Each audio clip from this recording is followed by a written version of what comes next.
let the story unfold. So we're going to go back quite a few years in time, and I had met this particular guy on Tinder, and we started a relationship for approximately 6 months.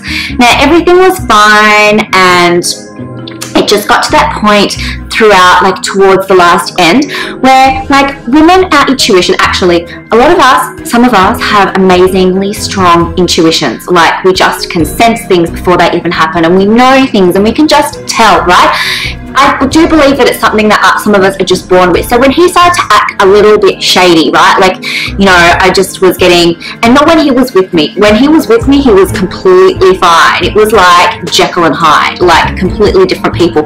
When we weren't together, it was like really absent. Like he started to not answer my calls. He started to reply to my text really, really late. And my intuition was just like, this guy's like, something's going up, you know, I'm just going to call it. But every time I called it, he would come running. You've seen in a past video about how I've spoken about narcissists, and it is this thing about, you know, always chasing and always like it's that thrill of like chasing you and making sure that they get you, but once they've got you, they treat you like trash. Now this particular guy, like everything had been completely fine, it just kind of like changed and went weird. And usually people can withhold, like it's about the 6 month mark that you really start to see someone's really true personalities shine through, right? Good and bad, and usually it's like they slide and get worse. So if you meet someone and they start off bad, in 6 months time they're going to be worse. So anyway, every time I went to call it, he would come running. Like literally he would be wherever I was within like 30 minutes, and he would take me out, and he would be like all over me, like, no, you know, I want to be with you, and I never met anyone like you, and blah blah blah blah blah blah blah blah. But then straight away it was like reverting back to that exact same behavior. Then what was the actual final straw for me? It was Valentine's Day. I'm not really one to be really that big on Valentine's Day. I do believe if you really care about someone, then it shouldn't just be exclusive to one day of the year. It should be, you know, consistently ongoing and regular behavior. But this particular Valentine's Day, I suppose we were only kind of like freshly, you know, it was within that 6 month period, and I thought I would be romantic and have a surprise ready for him. He was 2 hours late. 2 hours. I was frothing at the mouth. I was like smoke coming out of my nose, smoke coming out of my ears. But he wasn't just like 2 hours late. Like every few minutes, like 15 minutes, he's like, sorry, I'm late, I'm not far away. Sorry, I'm late, I'm not far away. Sorry, I'm late, I'm not far away. Like, but this went for 2 hours. So obviously by the time it came close to the 2 hour mark, I was like, stop you. No, I'm done. Like, that's it, whatever. Because, you know, you only take like so much, and when you don't respect yourself, other people don't respect you either. So that was that. But in my mind, I'm like thinking, I want to get to the bottom of this. I need to bust this guy once and for all. So this is just going to be a little bit of a lesson to all you men out there, as to men can be a little naive as to the lengths that women will go to actually catch you out. Like we know in our gut, we know in our intuition, we know exactly when you're being unfaithful, like exactly. So anyway, we had met on Tinder, right? And so I decided to just go like log in and create another account on Tinder straight away. Like I'm flicking. I just put in his stats, flicking. Oh, he comes up on Tinder. I'm like, you. Honestly, I was like ropeable, like ah. So I deactivated my account. Obviously went through my like, you know, instantaneous like angry whatever, crying. Like it went from the crying emotional stage to the really angry stage. This was also like literally like that same day. So he had been, the reason why he was probably like cancelling a lot of dates with me in this last month period and like didn't turn up Valentine's Day was because he was probably like with someone else on those times, right? And he couldn't like time juggle everything, right? So anyhow, the reason why I'm saying he put me in risk is because obviously we're in a relationship, and like you can pass on things, and I'm not going to get into this because I didn't 18 plus this video, but you know what I mean. So obviously it was like, you know, not only did you deceive me, but you like put me in a risk. So then after I calmed down, after my like emotional state and then my anger state, my mind started to tick, and then I really just thought to myself, how am I going to get it back? He honestly angered me that much. Normally, as I said, I'm a big believer in karma and just let it unfold, but in this particular instance, I was like, no, I have to have the final laugh here. So let's go on to what I did next. So after I had got over that stage, I plotted and conspired to actually getting a really good one back that to this day, he may end up seeing this. He may not end up seeing this.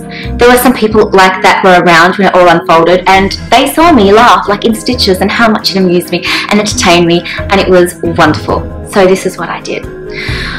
Very, very easy, ladies. If you feel like your man is up to no good, here is what to do. So I created a fake Tinder account. Very easy to do. Like, you just find some images off Google or whatever, you make your fake Tinder account. Made my fake Tinder account. This guy must have been swiping right to literally everybody, because I found him on there, I swiped right. Meanwhile, I wasn't swiping right to anyone else on there. This was exclusively just for him. Swiped right and he matched with me like really, really quickly. Obviously start to get the real like flirting talk on and whatever, and we make a date. We make a date down, and I convinced him to meet me that evening down like a street that's in one of the nearby suburbs to the city that kind of is like an area, like the next area from which he lives in, and also has a lot of eateries there. So I asked him to like meet me down at this street where the eateries were. Lo and behold, he turns up. I wouldn't give him my number because he asked for my number, and then obviously I get the message on Tinder, where are you? You know, he goes, huh, I knew you weren't going to turn up. So then instantly I deactivated my account, and then I created a second fake account. Number 2, knowing very well that he would have been, you know, all feathers are up, waiting for this date to like meet him down in this, you know, wherever, and go on a date and end up where whatever. I knew that he would be looking to rebound, so created the second account. He, of course, I swipe right to him, he matches with me straight away. This guy was like literally out fornicating with all of the city, more than likely, while he was with me. I was like, meanwhile, I was thinking to myself, well, aren't you just so gullible and desperate that you're like flicking right to everyone? I was like, I can't believe I ever dated you. So start the, you know, flirtatious chats on there, blah, blah, blah, blah. He wanted to meet up that night, but I stalled him. I thought to myself, no, I'm going to keep the games going on for another 24 hours. So I started flirting, telling him, you know, how much, you know, of a great time we're going to have on our date, we're going to have this and we're going to that. I really, really G'd him up, like to the point he was so like dying to meet my secondary fake profile from Tinder. So come the day's time, I thought, you know, I'll have wine ready for us. You bring us pizza, come over, and you know, we'll commence our date. This is where the fun started. So the time came. I made it for 8 PM and it was a weeknight. He's asked me, what address do I go to? What's your address? I tell him my address. But the address that I gave him was not my address. Clearly it was not my address. I gave him the address of a local adult entertainment establishment. But it wasn't a famous adult entertainment establishment. It was probably a dodgy, seedy, gross one. It would have been deceiving to look at because it was in like an area, it probably was one of those townhouses that were converted that has not even anything. It's just a townhouse and look residential from the outside, but once you go inside you realise that you're in a seedy, dodgy place. So anyway, I get the message on the Tinder and he says, hi, I'm here, where do I go? So I tell him, just knock on the door, I am waiting inside. He goes, okay, I'll see you soon. So anyway, I'm sitting back and I have a few friends around and I'm like actually like to myself,